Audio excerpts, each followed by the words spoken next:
Now is a good time to ask for questions. You've been doing a nice job of asking questions during that derivation. Does anybody have questions on what we are at so far? I want to ask a question about tunneling. Okay. And you said for the tunneling we have how to say we avoid the transition state and go. Is that kind of a lower energy path respect to the transition state? Yeah. So he was asking us, in a tunneling path, in a tunneling process, do you then avoid the saddle point and get a lower energy along this tunneling path? And so let's just look at what Trular illustrated here in his slide. What we're doing is we're going along this blue line here, is going up in energy until we get to this saddle point. At this point, you can see from this contour diagram, we're considerably lower than we are at the saddle point. If you look at this dashed red line, which is the path you envision the H atom tunneling through, there is no energy along this path that is anywhere near this saddle point energy. And so yes, you end up with lower energies. What it actually comes down to is the tunneling rate is proportional to the integral of something like the coordinate times, I'm not describing it well. It's basically, if you take, imagine you're going along this minimum energy path. There's some potential energy along this path. Invert that potential so that this point is your minimum and these points are your maximum. And then evaluate the volume of the integral along that path. Okay, you just basically count the volume of in this configuration space of a line that goes from one side of the path to the other. The smaller that volume, the better the tunneling rate. And so the smallest volumes come from when you have the smallest maximum energies, because then you don't have as much. I need a blackboard, but we don't have blackboards. But if you started the MEP, you have something that looks like this, whereas if you start some other point, you have a thing that looks like this. It'll be a longer path, but it'll be a lower energy. And so you have to compare whether you get a lower volume by having a longer path or a lower energy. And that's what leads to the complication in tunneling. I have a couple of questions. First here in the front. So the concept of tunneling is something that's totally understood and explained. That's what you're saying. It's not something that we still don't have a good grasp on, but we know it sometimes happens. Yes. So his question is, what is tunneling? Is there any kind of classical analog? No, there's nothing to do with it classically. You can't describe it classically. It's just a process that happens quantum mechanically, and you should go, and if you want to understand tunneling, you should go and read any quantum mechanics book and look at WKB approximations to tunneling, and that gives you a good sort of qualitative understanding of what the process is, and you can read about that in any kind of quantum mechanics textbook. But basically it's just some process where you hop from one region of space to another, and you have some probability of that's proportional to this integral that I was describing. In the back. Could you just describe a little more detail about what's involved in terms of the dividing surface search or the search for the transition state? I understand notionally when we have a reactor, we have a product species that we know more or less of that structure, we can minimize energy. But as far as finding a transition state, how much operator input is required, and how much of that is automated now in terms of finding a search for what that should be on the potential energy surface? Okay. So his question is, what's involved in finding the optimum transition state? Is that a hard process? Is that an easy process? And so on. There's sort of multiple answers to that question. I'll try and sort of lead you through a progression of complexity. One simple approach is, let's say you've got an atom adding to a molecule. Let's say we've got H atom adding to ethylene. Your transition state in that case is for the H atom about 2 angstroms away from the carbon that you're going to add to. And as you get closer, your frequencies get higher. So you've got less entropy. So you've got entropy trying to push you into shorter separations. Enthalpy, as you go closer, though, is going to get more and more negative because you started at the saddle point. And so then you have it sort of trying to keep you at the saddle point. It doesn't push you out to larger separations. There's no reason to sort of do variational things out to larger separations with addition, because then the energy is going down and the entropy is increasing. So everything is going into shorter separations. We want to then calculate how the enthalpy and entropy are changing. The easiest thing to do, not quite right, but it's good enough that I often do it, is to say, okay, let's constrain the distance between the H and the C. Maybe at the saddle point it's 2.4 angstroms. Let's do another calculation at 2.3 angstroms. Let's find that constrained optimized geometry for holding C and H 2.3 angstroms away. Let's do a frequency analysis at that point. One of your frequencies will still be negative. It won't quite be right, but it'll still be negative, and your calculation will sort of complain to you, but it'll still work and run. And you'll have a whole bunch of other frequencies. Those other frequencies, 2 of them will have gone up quite a bit because they correspond to this bending of the H relative to the ethylene. And you can keep doing that. Now you can do it at 2.2 angstroms, 2.1 angstroms. So you do a sequence of constrained optimizations and frequency analyses, and you take those and put them in to your kinetics code, and you'll get a variational rate constant from that. So how hard is that? Well, that's just the same sort of, every new dividing surface you do is like another transition state calculation. Same kind of electronic structure level of effort. Maybe you don't need to do the points at high level. You just make it so that whatever your low level method you're using tells you about the variation from the saddle point. So that's a pretty simple thing. A better calculation is you start at this saddle point and you look at this imaginary coordinate, and this imaginary coordinate won't quite be exactly the CH separation. It'll have some other motions coupled into it. There are algorithms for following that motion. Those algorithms are a little bit complicated, but they are standard parts of Gaussian, for example. They are a standard part of polyrate, and they will often run just fine. They are hard to implement with high levels of electronic structure theory, but they are well implemented for things like DFT.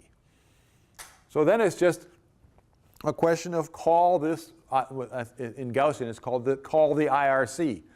It will print out, as it goes along and follows this IRC, a bunch of geometries. Unfortunately, it doesn't work so that you can get the frequencies at each of those points, but you can take all these geometries and extract them and then run frequency calculations, and then take those and do just as I was describing before. In this case, you do what's called a frequency projection, and so you actually project out this one reaction coordinate, and you get exactly the right number of frequencies, and you put it into your code, and you do the IRC. That mostly works pretty well. If you try and move too far, what tends to happen is some frequencies become imaginary. Another problem that happens is the numbers you get depend on coordinate. If you go to your saddle point, the frequencies at the saddle point are independent of coordinate system choice. That's one of the properties of a harmonic analysis. It's a nice property. It's a good property. But when you start doing these IRC evaluations, what coordinates you use to follow and then project from will affect what your rate constant is. TrueLar's polyrate code lets you choose a bunch of different coordinates. If you're just using Gaussian, you're stuck with doing things in Cartesians. And you get different results. Nobody actually knows which is the right result. Because once you're doing things at a harmonic level, you're making some kind of approximations about the global property of the dividing surfaces that aren't necessarily valid.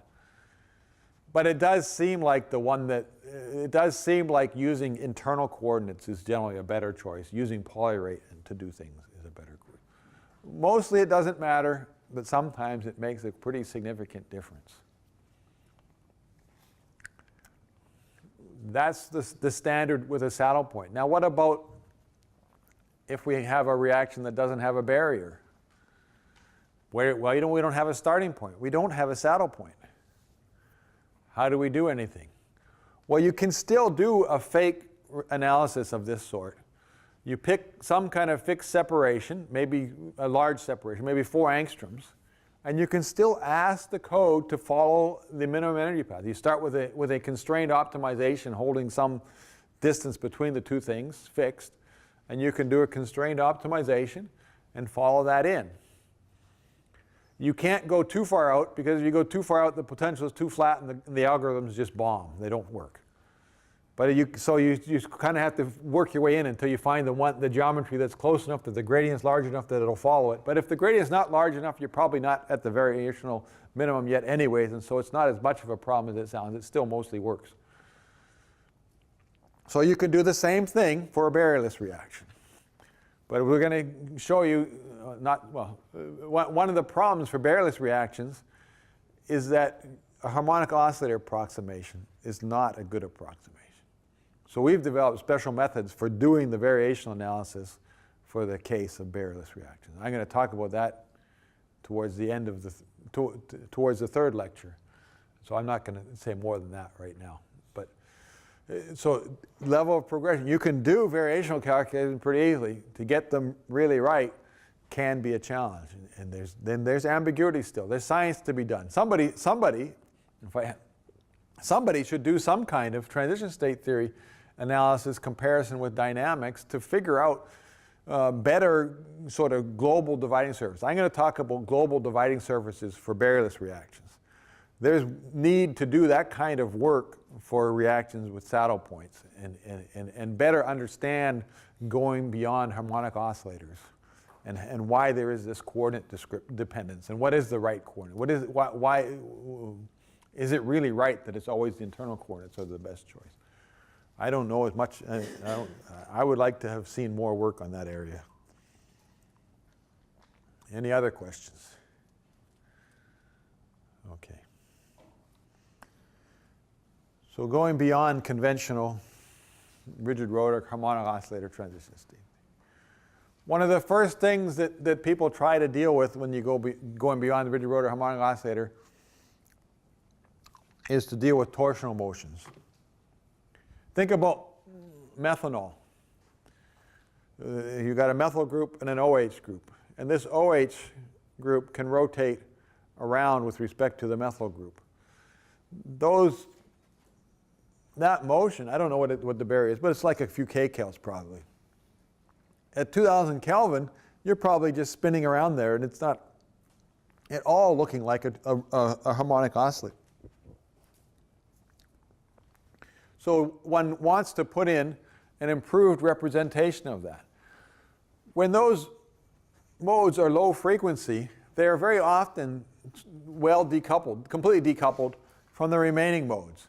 And so what people will generally do is they'll take their complete description and they'll pretend that one torsional motion, or whatever number of torsional motions they have, is completely decoupled from everything else. And they'll map out a one-dimensional potential for that torsional motion and then evaluate the energy levels for the motion on that one-dimensional potential. It turns out to be low frequency, so mostly you can do that with classical mechanics. So rather than mapping out the energy levels, you do an integral of e to the minus beta v over the torsional coordinate. And that's what I'm describing here. So typically you'll take that one mode and just replace it with things. There are some complications. Sometimes you're sort of in between whether it's classical or quantum, and so you maybe want to put some kind of Pitzer-Gwynn correction, an approximate quantum correction. You take the ratio of the classical hindered rotor to harmonic oscillator numbers and multiply that by the quantum harmonic oscillator, and you get an approximate quantum hindered rotor expression. That's something people do sometimes. This Pitzer-Gwynn approximation is useful in many things. It's maybe a good way to sort of generally get non-harmonic effects for more complex things without having to do the full quantum treatment. But it's approximate in its sort of limited understanding of its accuracy.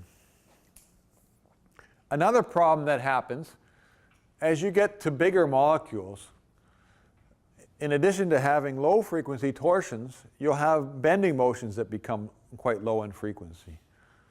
For example, in a ring, you'll have a low frequency ring breathing modes.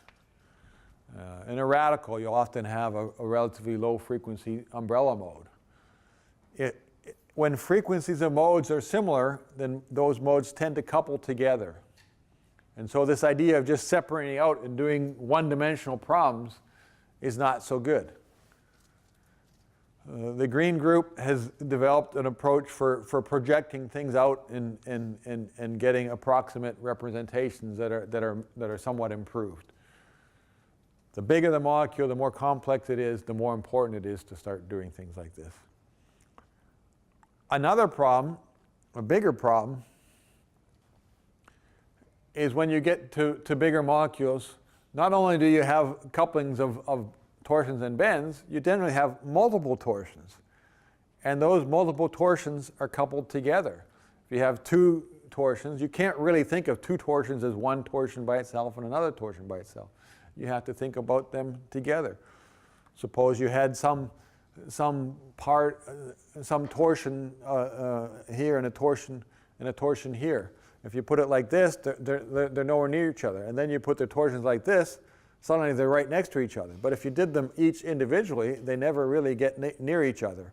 And so this configuration gets a big repulsion. Or it might actually happen to be a big attraction. There might be some kind of hydrogen bond when you get things in this way.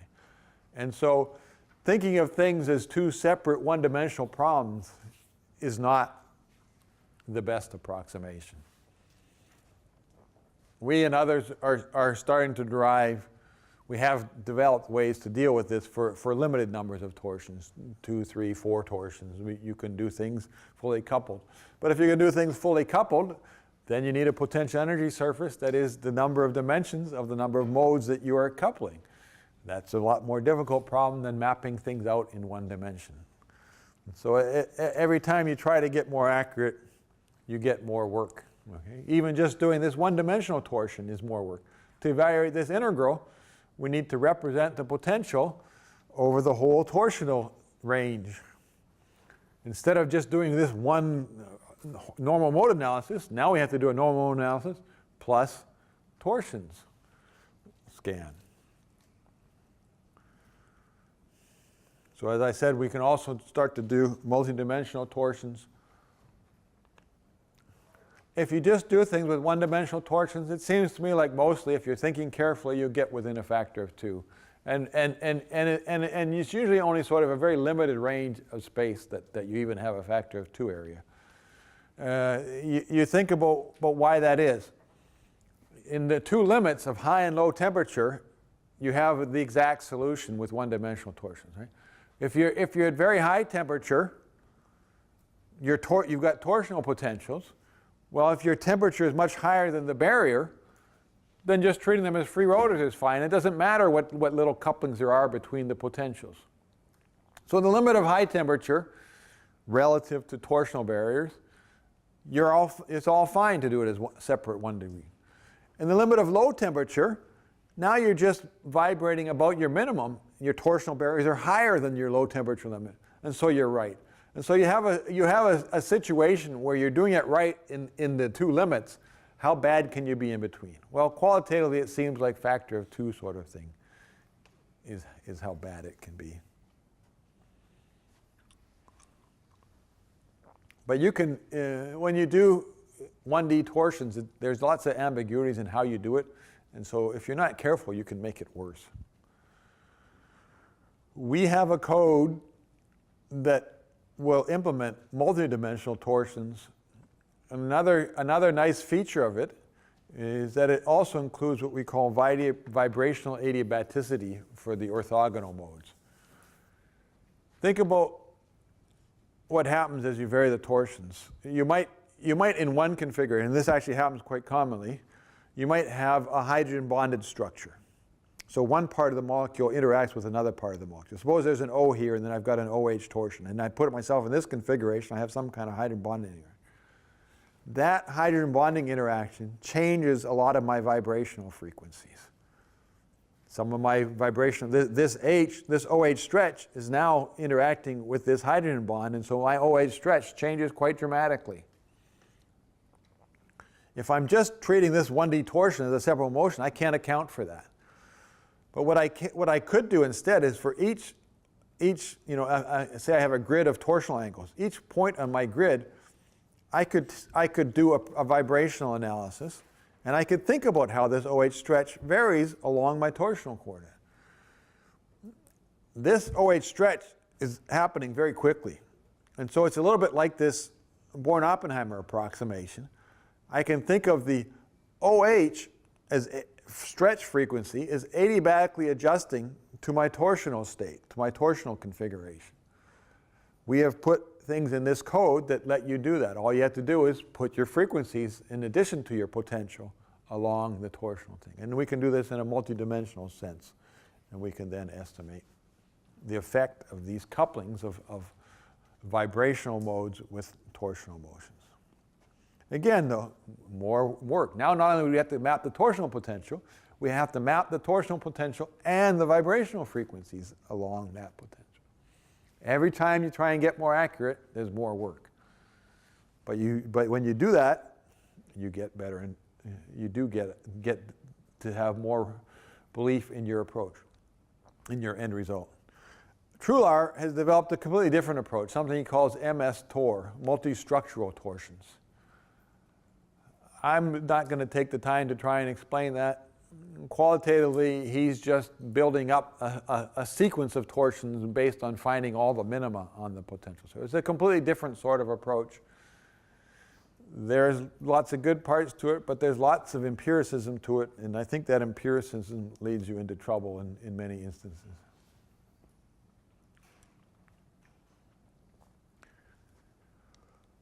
We've been talking about everything is anharmonic except these torsional motions. I don't know, you probably don't know this, but there's something called spectroscopic perturbation theory. Maybe there's some spectroscopists here, I don't know. In spectroscopic perturbation theory, what one does is you relate the cubic and quartic derivatives of potential to the expansion of the energy levels in terms of quantum numbers. So the harmonic oscillator expression, you write the energy as something times the quantum number. In spectroscopy, you'll try and fit your data by saying, whoa, there's probably actually really a term that's proportional to the square of the quantum number. And maybe there's a term that's proportional to the cube of the quantum number. If you just stop at the square of the quantum number, you can make a pretty good relation between that dependence on the square of the quantum number and the cubic and fourth derivatives of the potential energy surface. The electronic structure codes, like Gaussian and MolPro and some others, will actually evaluate those cubic and quartic derivatives of the potential energy surface. You can imagine that's a lot more time consuming than evaluating the second derivative of the potential surface. You have to develop, sort of, say, propane size molecule, you might have to do hundreds of evaluations, hundreds of frequency evaluations in essence. So it takes quite a bit more time, but you can do that. And now you've got a better representation of your energy levels. Better representation of energy levels means better state counting, means better estimate of the rate constant. People are starting to do that a little more routinely. There's something called semi-classical transition state theory that goes from this spectroscopic perturbation theory directly to rate constants, and that seems to work pretty well.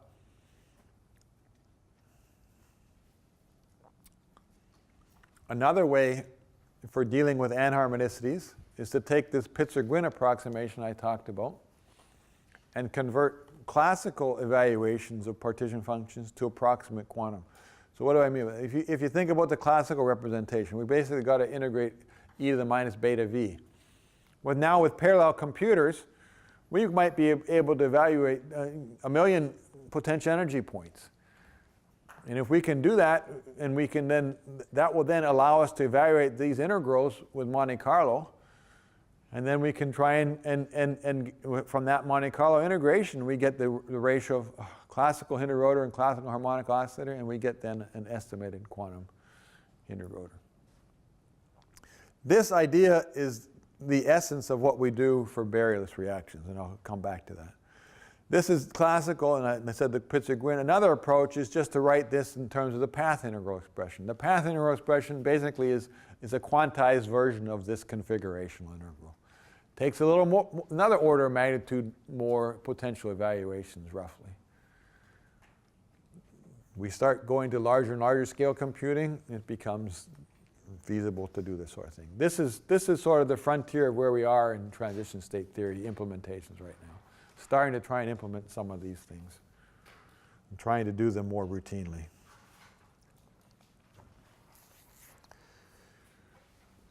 I talked in my discussion about electronic structure theory about trying to go along this diagonal to full CI and CBS. Well, now when we couple that with our electronic structure theory, and this is really where we're making advances in our rate applications, is that we're trying to apply the same kind of concept to the rate evaluations. We want to go as accurately as we can to the full CI CBS electronic structure coupled with quantum scattering theory. And how do you do that? And it's complicated, all sorts of different things. Just like in electronic structure when we talked about composite methods, it's complicated. You want to make the fewest approximations. You want to take as many little steps in the right direction as you can with various different things. So for example, with dynamics, I'll have some dynamic simulations and I'll generate a transition state theory correction. So I routinely multiply by 0.9 for my rate estimate from whatever I get from transition state. I'll do some kind of limited evaluations with a small basis set and move up to a bigger basis set. I'll do some kinds of composite methods. And so you want to try and move everything up in this direction as much as possible. There's no sense in doing full CI and then running classical trajectories because you get classical rates. There's no sense in doing quantum mechanics with a Hartree-Fock-Stowe 3G calculation because their potential is such crap. And so you've got to try and move in the direction and you sort of want to do your electronic structure theory at an accuracy that sort of maps into the accuracy of what you're doing with your kinetics evaluation. And that's a common principle that people don't think enough about. Whenever you're doing a calculation, you should be thinking about what is the limiting thing in there for the accuracy. And there's no point in putting any more energy in than whatever that limiting thing is. Otherwise, you're just wasting your time. But at the same time, knowing that what that limiting thing is great direction for future research. You keep trying to push on that thing that's the most problematic.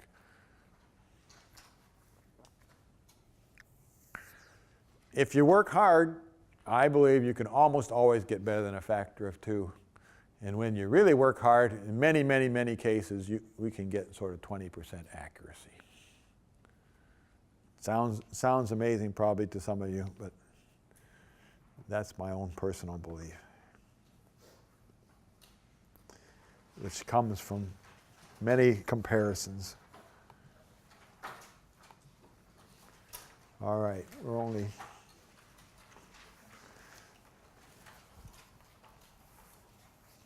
we're a little behind. I guess we're half an hour in already. Okay.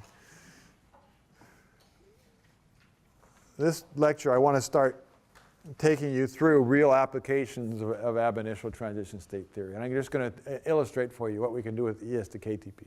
A question in the back. Yes? So which of the approximations you just talked about is the biggest issue? You said we should work on fixing those. Which one do you run into most often as being your limiting approximation? Okay, so he's asking a question. I made this big point about limiting approximation. So what is the limiting approximation for most cases? I think nowadays the limiting approximation is how we deal with anharmonicities. It may be how we deal with variational effects for some systems. If we're dealing with low temperature, it's absolutely tunneling. And when I deal with barrierless reactions, it's instead how do modes get coupled, actually. We don't understand what the mode coupling effects are as well as we need to. That's the answer for what we've been dealing with today, just pure transition state theory. Most reactions have pressure dependence. How we deal with pressure dependence is a bigger problem than any of these things. One other proviso to what I said, there are cases where the electronic structure is just really complicated, and that then is the limiting factor. If it's a routine transition state, the electronic energy is not the limiting factor anymore. But there are ones that are just really strongly multi-reference, and it's just hard to get that same level, the necessary accuracy for those cases. One of the nice things when you're doing calculations, if you're paying attention, you know when it's the electronic structure that's the problem and when it's not. And so you can decide when you want to invest more energy into things like variational and anharmonicity treatments. All right, that was a good question. Another question. Okay, so I have a question about water. You mentioned H2 and the hydrogen bonding. Okay. So statistically speaking, like when we see liquid water, is like most of it, do most molecules experience hydrogen bonding? And why would we like focus on modeling H2O on its own without its molecule-to-molecule interactions? I'm assuming Okay. that's not. So she has a question. When you think about water, water is almost always involved in hydrogen bonds. That is certainly a proper comment for room temperature and solution phase. By the time you get to gas phase, by the time you get to combustion, water is really a free molecule most of the time. You don't have dimers, trimers, okay? And once you've got it into the gas phase, then the hydrogen bonding is not such an important effect. So dealing with reactions in water as a solution phase process is very complicated. And everything I'm talking about in these lectures is gas phase kinetics. And there's a whole new series of complexities that one has to deal with in solution phase. The simplest ways to deal with solution phase reactions is to put an implicit solvent model. You just assume that your energies are modified by the interaction with the solvent. But those methods don't work when you have water as your solvent and so on, because the interactions are too strong for that, and they're too specific. And it really gets into more complexities. Yes, another question. What about water that's in gas phase, like below 2000 K, but in a couple of hundred bars? So that's that. I'm sorry. His next question. This question is, well, what about at 200 bars? Don't you start to have some kind of things in complexes? And that's actually an important question that I don't know the answer definitively to. There's a lot of interest in trying to go to that kind of pressure.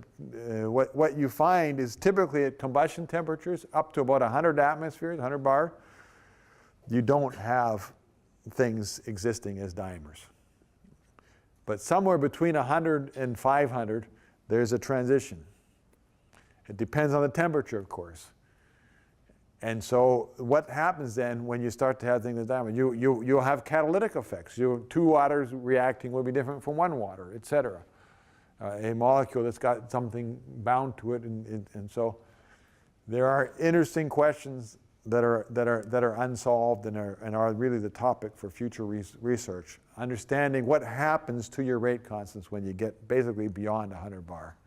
What happens to your whole kinetic modeling scheme at beyond 100 bar.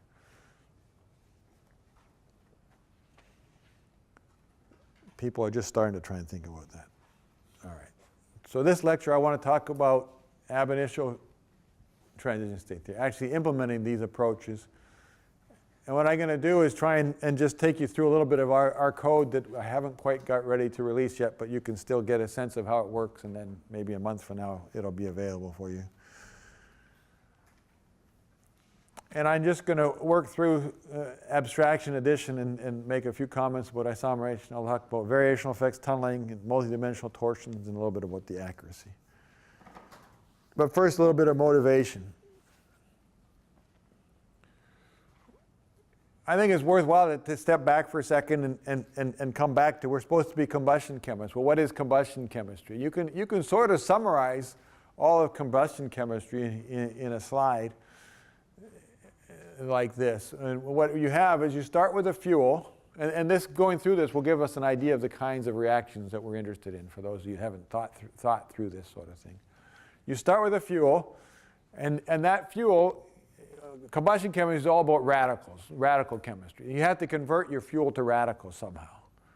The way you convert to radicals is sort of two ways. You can already have one of your standard abstractors around. If you're not just starting out, you have some of your standard abstractors around, and these are the sort of 6 most important abstractors in any kind of combustion simulation. And they can come in and attack the fuel and take an H off. Right? So you have an OH come in and make water, and then you'll have a radical left from the fuel. You call it a fuel radical. Alternatively, you can just heat this thing up. If you get it really hot, it's just going to dissociate generally into 2 radicals. Sometimes it'll dissociate into 2 molecules, and you won't really have gotten anywhere.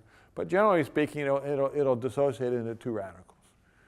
So now we've got a radical, okay? And this radical can then either decompose. If you're at high temperature, it'll just decompose to a smaller radical. You start with some big dodecane or something, and you get a dodecyl radical or something, and then it'll decompose. Maybe it'll lose a methyl, maybe it'll lose an ethyl. It'll lose some other radical and leave you with an alkene as a cofragment.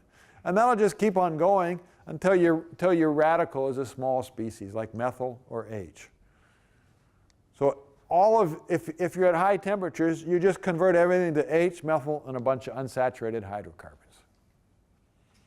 If you're at lower temperatures, lower temperature being about 1,000 Kelvin and below, you instead will have reactions with O2. Now, why does temperature matter? Well, of course, the rate of which you decompose increases with temperature, whereas this rate of reacting with O2 is basically temperature independent. So it's just a competition of rates. They're always both going on, but at high temperatures, this wins and is predominantly happening. At low temperatures, this wins and is predominantly happening. If you have this reacting with O2, the first thing you do is you just add the O2 to the radical. One common thing that happens from this RO2 radical is you kick off an HO2 group and you make another alkene. So we'll just keep making lots of unsaturated hydrocarbons. From this RO2 group, though, you can have an internal H abstraction. So you suppose we had methyl CH2O2. That O2 can come around and abstract an H from the methyl part of that and make CH2, CH2OOH. I'm making too simple a case. It's not a very good case, but that's the illustration of what happens. You don't usually have larger radicals, and then that happens more easily. So that's a conversion from RO2 to QOH. What happens now is you're back to having a radical that's on the carbon atom. Right? In the RO2, the radical is on the oxygen. Oxygen doesn't really like to react with other. You don't really like to add radicals to oxygen atoms. It's not a very good process. It can sort of happen, but it's not very good. But once you've got a radical back on the carbon, you can add more radicals. So we could add a second O2 to that. Then we make what's called an O2QOH. We can keep going on that process. Recently, people like Niels Hansen and people like Kaust have been, Mani Sarathi, have been examining the effects of having multiple oxygen additions. It starts to be a process of decreasing importance just because there's not enough of these things to go around in the first place. But it's been observed and does happen. But now we've got this O2QH. What happens to it? Well, again, we can do internal H abstraction. If this is big enough, there's still some more H's sitting on carbons that we can abstract. And when we do that, in this case, instead of just making another kind of QOH, we end up breaking one of the OO bonds, and we get what we call a ketohydroperoxide. This is a ketohydroperoxide here. Anything that has an OO bond is usually very easy to dissociate. OO bonds are much, much weaker than CO bonds or CC bonds. And so bond strengths here are on the order of 40, 50 kcals compared to 80, 100, 120 kcals for CC bonds, CH bonds. And so even at our low combustion temperatures, this thing spontaneously dissociates. Look at what we've done now. We started with one radical, the fuel radical. We've made two radicals, two separate OHs. We've got chain branching, explosion, rapid growth of your process. So this is the way you get chain branching at low temperatures. At sort of intermediate temperatures, you start to lose some of this because these two, if you're doing a lot of HO2 formation, which you generally are, that will combine to make a hydrogen peroxide in O2. And although O2 is a radical, it's not reactive, and so it's basically a dead end. But then as you get to slightly higher temperatures, this is again an OO bond, and so it doesn't take too much energy to dissociate. It's not as easy to dissociate as a typical keto hydroperoxide, but it still is easier to dissociate than most other things. And so this is sort of the intermediate temperature way to get chain branching. Back to the high temperature scheme. Now we've got all these H's and methyls. H plus O2 goes to O plus OH. That's the classic way to make chain branching in combustion. Whenever you look at flame speeds, this is the most important reaction. If you're looking at low temperature ignition delays, these kind of things tend to be the most important. We've also got a lot of methyls because methyls don't dissociate to lose any more H's very easily. Methyl plus O2 goes to methoxy plus O or ketene plus OH. That also then can lead to chain branching because this formaldehyde will make HCO and HCO will dissociate. Or I guess this methoxy plus O is the real chain branching. What do we got going on here? You see lots of abstraction. The first step is abstraction. Another one, the reverse of this dissociation, is a barrierless reaction. So I'm going to try and talk about barrierless reaction. We've got the reverse of this process is a radical adding to an alkene. One thing to remember always, when you calculate rate constants, if you calculate for forward direction, you've really calculated for the reverse direction. Microscopic reversibility says you just need to multiply by ratios of partition, by equilibrium constants. So forward, reverse direction is the same kind of, basically the same calculation. We don't have to worry too much what direction we're thinking about things. This is a much more complicated thing. Here we have to start thinking about pressure dependence because now we're adding something, we're going through these multiple wells, and it gets to be a really complex multi-well system. And so we're going to try and talk about that a little bit towards tomorrow. And there's really pressure dependence. And these also have some pressure dependence, especially if they're not too big. These are the sort of core reactions and where you get sort of very specific and interesting things that often are multi-referenced and so on. And I spent most of my career focusing on these smaller things. All right. First one I wanted to talk about was radical molecule additions. We have a question at the back. How do you usually choose which direction you want to calculate your rate in? I mean, theoretically it shouldn't matter, but presumably maybe there are some differences.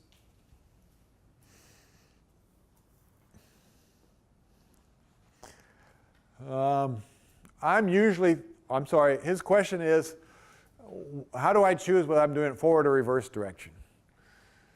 I'm usually thinking about it in my head, and it is really just thinking about it in your head, but it still is good to have a direction you're thinking as you come. I'm usually thinking about it in my head as starting from the higher energy thing and going to the lower energy thing. Okay. So if I have some kind of addition, I'm thinking about my bimolecular things coming together to make a complex. And the reason why I'm thinking about it that way in general is the transition state tends to be closer to the high energy thing than the low energy thing. And so then when I think qualitatively about what's going on, it makes more sense to try and relate the transition state to the thing that it's closer to. And that in particular was a key concept in a lot of my derivations for barrierless reactions, to think about it from the two fragments rather than from the molecular complex that I'm dissociating. Another question, yes? Yeah, it's based on that question. So you don't start from basically the reaction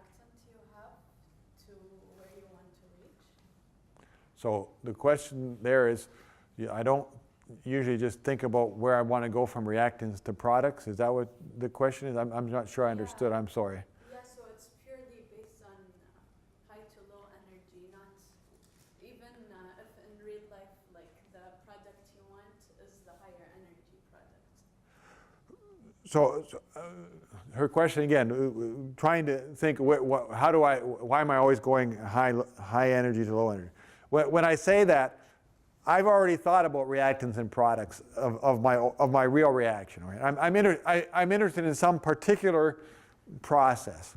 Now I know this is going from A plus B to C plus D or something, right? Then I say, okay, now from A plus B and C plus D, which of those is the higher energy one? Well, if C plus D is a higher, then I'm going to think about it that direction. If A plus B is the higher one, I'll think about it in that direction. But I start, before I make that choice, I first think about what is it that this whole reaction is that I'm talking about.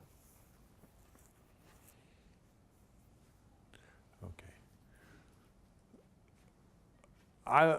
Finding transition states for many reactions is truly trivial. You'll read lots of stuff in the literature about how complicated it is to find transition states, and that is true for complex things. But the vast majority of what you think about, additions, abstractions, it's literally trivial.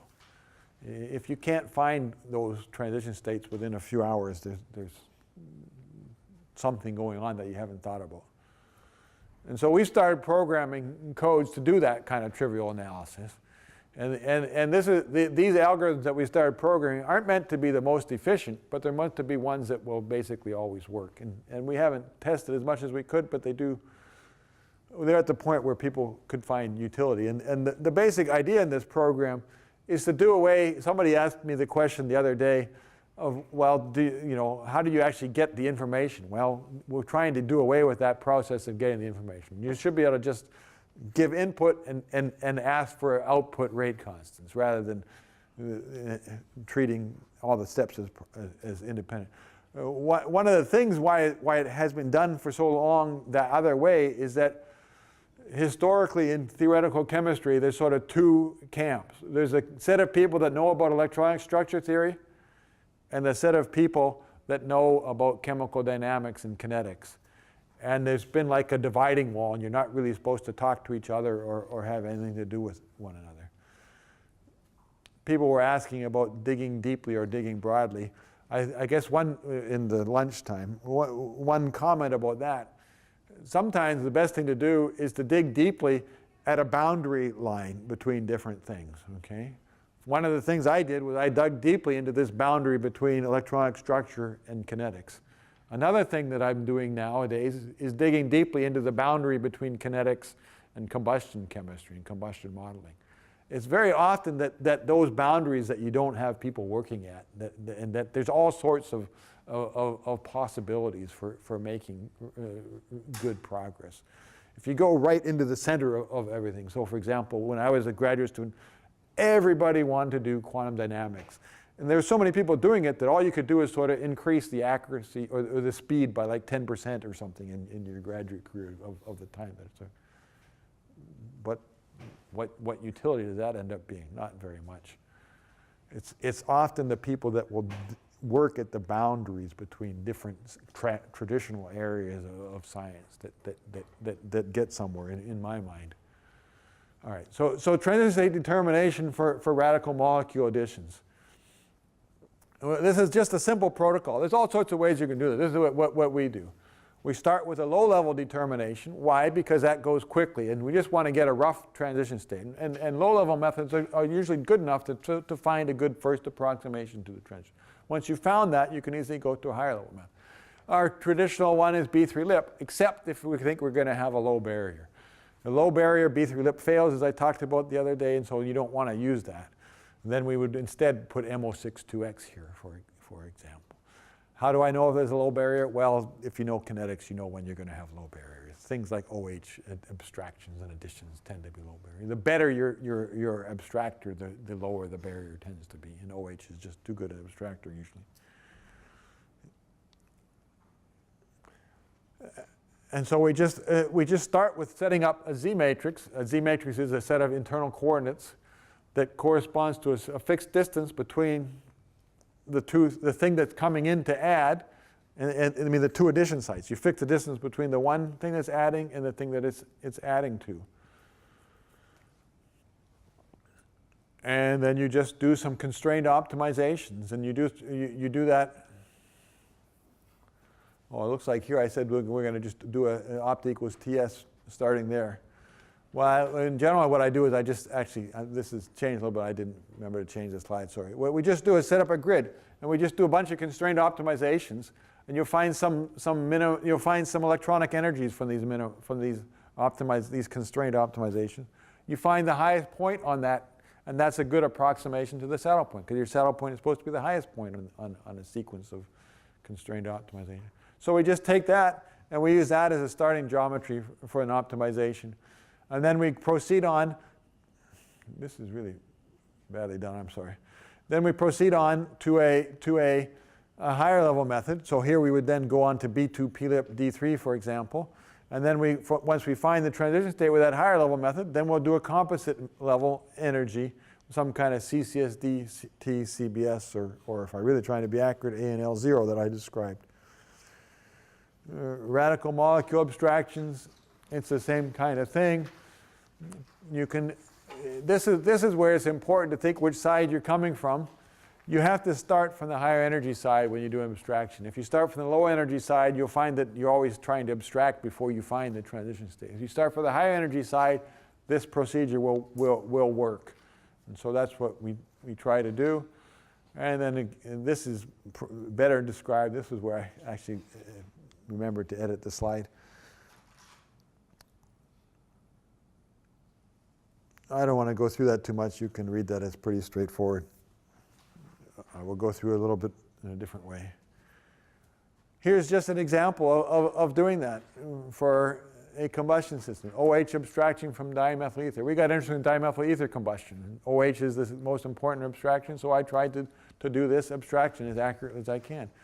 It's a little bit hard to see, but our theoretical line is just going right straight through the experimental points. You can't tell how accurate the theory is because it's as accurate as the experiment is, at least from about 400 Kelvin up in temperature. At these very low temperatures, this goes down to about 100 Kelvin. There's as much as factor of 2 sorts of errors. At 300, there's maybe a 50% sort of error. Why is that? Again, I don't do tunneling very well. I'm just doing Eckhart tunneling. And tunneling is important, and I just don't care. So, but it's important to understand that I'm not doing it well, because what a lot of people will do is they'll say, oh, I better adjust my barrier height so I get this number right. But it's not really likely the barrier height that's wrong. It's likely your treatment of tunneling. And so then when you vary the barrier, then you screw up other things because you just compound your errors in doing things. You're often better not adjusting things as long as you understand and have got good accuracy in what you're doing.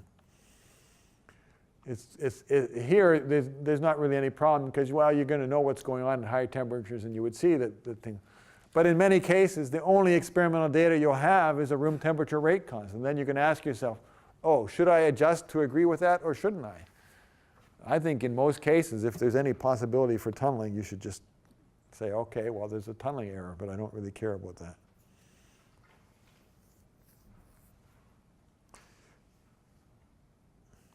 So this code that we are going to release, the basic philosophy is to just try and automate this whole process. So you're going to have to just give the minimum amount of information, and this information should be mostly unchanged from one reaction to another. Change just a few things here and there, and get rid of all this data retrieval. And it might take a day or so of CPU, but you're going to just, and it might take twice as long as doing it some other way. You can't just get we haven't got all the steps sort of going at once as you might do by hand. But who cares if you're doing, if you're like any normal scientist, you're doing 100 things at once anyways. So you just start this going and you go on to something else that's a part of some task. Maybe you start a bunch of reactions at once and so on. We're trying to make this all automated. This is sort of the first step in it. So far we have these processes implemented.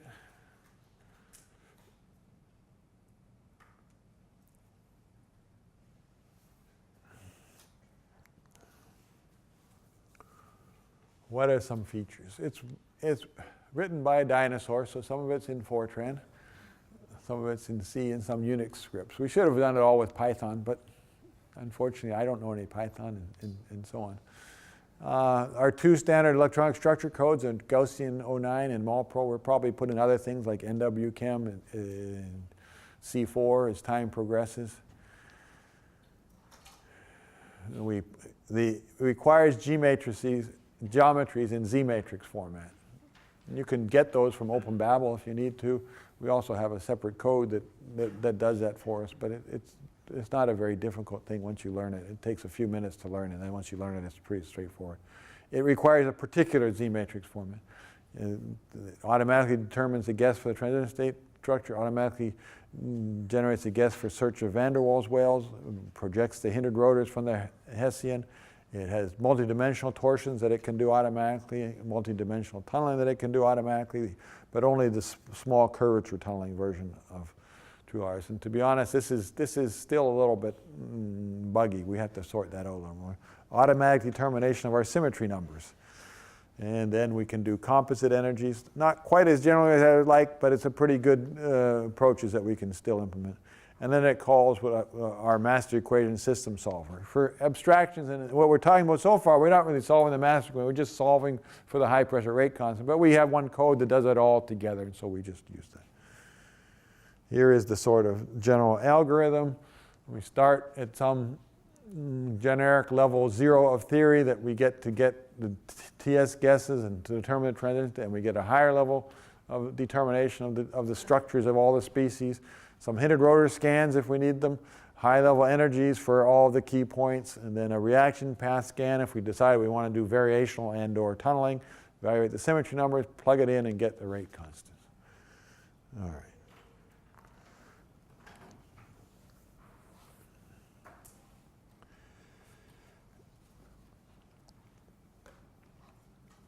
The input. In general, we need 3 to 7 files. A list of modules to call. So this is just telling it what we want to do. There's some kind of restart capabilities because a lot of times things fail. So you can. It's nice to not have to redo things if you found out what your failure is. Specification of what your theoretical levels are for the different things, the 0, 1, and composite method. And then some kind of specific inputs for what your species are that you're interested in. And what kind of definition of what. Let me stop and go to my computer. I'm going to illustrate now a very simple version of this.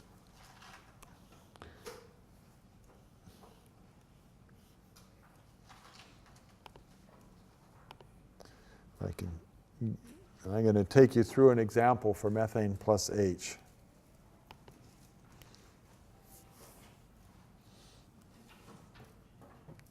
Where is my networks?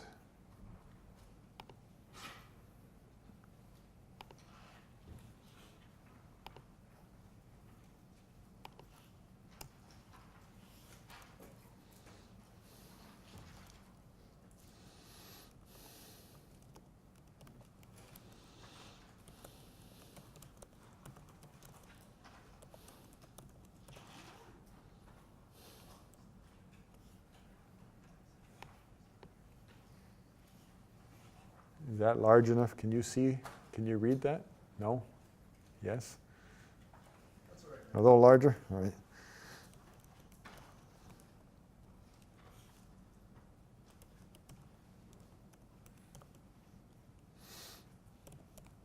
So first I'm going to start something running. Oops. Make sure nothing's going.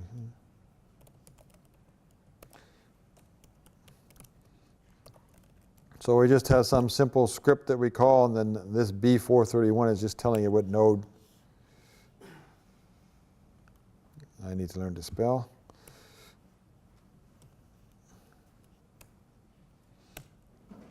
And it starts it. So you saw there was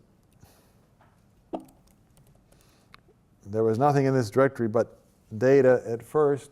Now it's made all these files, and it started the calculation. This is going to take about 10 minutes. That's why I started it now. But let's just go quickly through some of these files.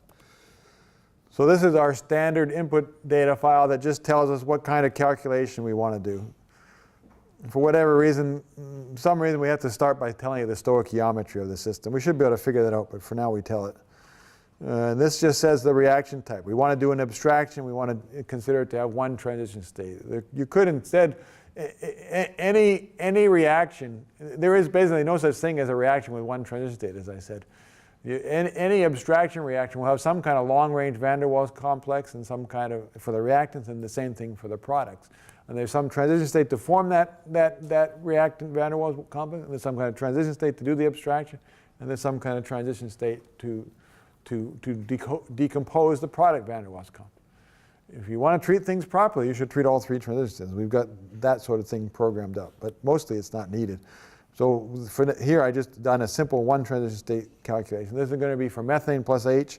This is just saying we're going to optimize the geometry of the first reactant, the second reactant, the first product, and the second product.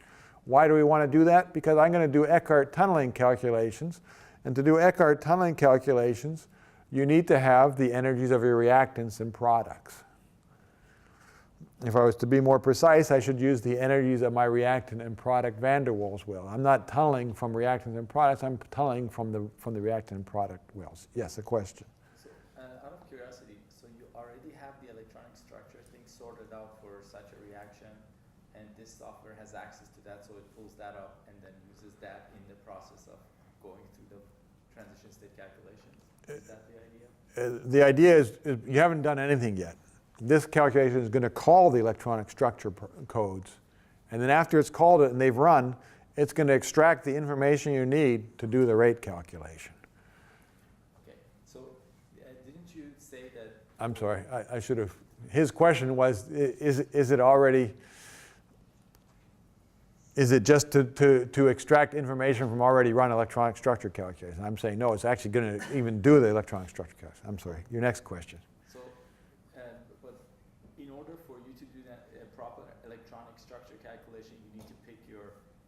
Yeah, we're going to get, that's one of these data files, all right? This is just the first of a handful of data files. This is just to say, okay, which actual components are we going to do? Because sometimes you may have done some of these, and then something failed somewhere. You don't want to repeat all of them, so you just tell it which modules you want to run. It's made to be a modular code. So we start by optimizing the reactants and products. Then this grid opt TS means that's how we're going to find the transition state. We're going to do this grid optimization that I said. Then once we've found the maximum on that, we're going to start the actual transition state optimization from the maximum on that grid. And then we're going to come back and we're going to do reactants and products at a higher level and the transition state at a higher level. So this first set I might be doing B3 lip, and then here I might be doing B2 P lip optimization. And then these HL means we're going to do our higher level calculation. We're going to do our composite energies at our better geometries that we found in this level 1 calculation. And then we're going to evaluate the symmetry numbers for each of these things, and then we're going to do the actual rate calculation, K2P. And this other stuff is not so important. It's just telling you about machines to use. Another key input then that addresses your question, we have to specify our levels of theory that we're going to use at different things. And so we can specify the level we're going to use for our low level for the standard searches. We might have a different level for the transition state. In this case, they're the same, but we're going to do a transition state calculation rather than a regular opt. So we use a different input set of lines for that. Then we have the level 1 theory. And here we're going to do B2 P-lip instead of B3 lip. And then we do level 1 TS. And again, we use the same method. And then we have a method. We have to actually do a little electronic structure to get the symmetry number because it takes stuff from Gaussian and does some little manipulating. And so there's some kind of symmetry method that we have. And then this higher level says we're going to do it with MolPro. Now, because we're doing it with MolPro, we have a separate data file for the MolPro. So the MolPro data file, we specify what we're going to do for closed shell and then what we're going to do for open shell. And what we're doing here is we're doing first an MP2 F12 calculation. We save that energy for the double zeta basis. Then we do couple cluster F12 for that same basis. We save that energy. We do a triple zeta F12 with MP2 again. And then we save that energy. And we formulate a CBS energy as a sum of the double zeta, couple cluster, and the difference between the triple zeta and double zeta MP2 energies. And this factor here is some kind of extrapolation factor.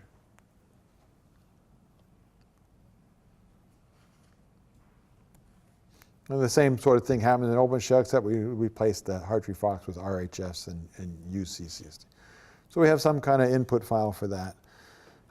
We have a specification here of a Z matrix for the methyls. First, we've got a bunch of stuff of relevance to torsional sampling. I don't want to go through that because we don't really have time, but the main point is here is a specification, of the methane structure.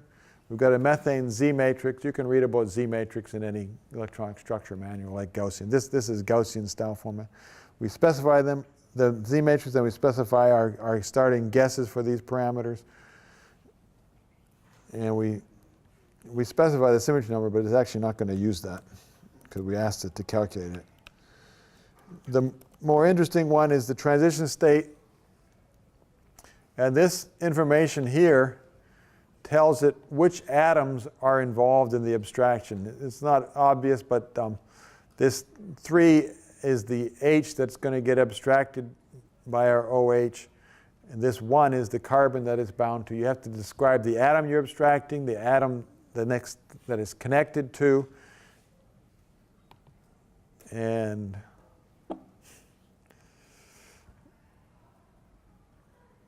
then something that escapes me at the moment. I'm sorry. It's in the manual. It's probably just the next atom that's connected to the first, to the carbon atom, but I've forgotten for the moment. Is it a type or like a classification? So like is 2 oxygen or like? Pardon me? It could be anything.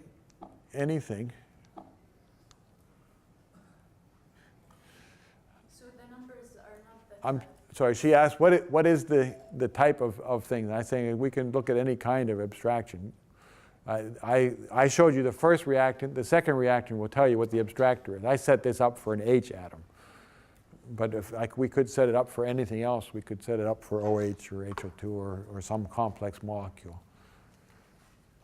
But this set of information, I'm going too slowly, so I'm not going to take too much time. But it's just telling you how we connect the structure from one fragment to another fragment. Anytime you have some kind of reaction, you basically have 2 fragments, and you want to talk about how they're connected. And then the rest of the things are fairly obvious.